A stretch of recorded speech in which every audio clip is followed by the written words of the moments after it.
महाभारत की कहानी श्री कृष्ण और अर्जुन के इर्द गिर्द घूमती है। अर्जुन पहले से ही शादीशुदा थे, लेकिन उन्होंने श्री कृष्ण की बहन सुभद्रा से विवाह किया।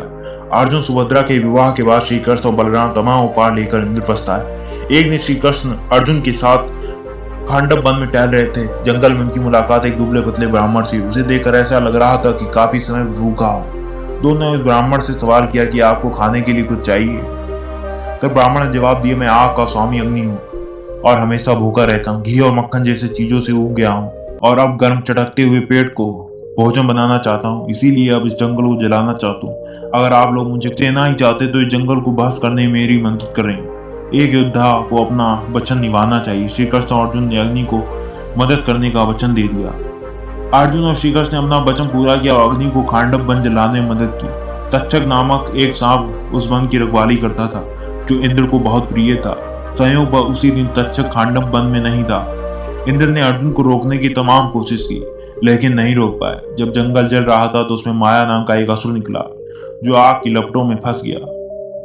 वह अर्जुन के पैरों में गिर पड़ा। इस दौरान श्री कृष्ण ने उसे खत्म करने के लिए अपना चक्र निकाला, लेकिन अर्जुन ने उन्हें रोक दिया और माया की जान बचा ली।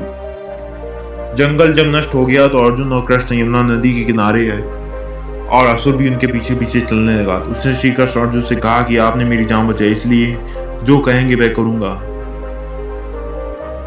माया एक प्रतिभाशाली शिल्पकार था। उसने पांडवों को अपनी नई राजधानी इंद्रप्रस्थ के लिए सबसे आलीशान महल तैयार करने का प्रस्ताव दिया, जो खांडव वन के करीब था।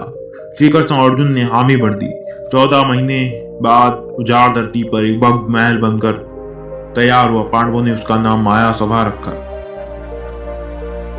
महाभारत में जिक्र मिलता है कि पांडवों की माया सभा में सोने के 1000 खंभे लगे थे। पूरा महल सफेद संगमरमर का बना था और आधी रात को भी चांदनी की तरह चमकता था।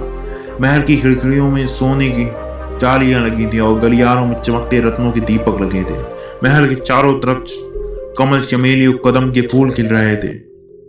माया सभा की आभा के आगे सूर्य की रोशनी भी फीकी पड़ जाती।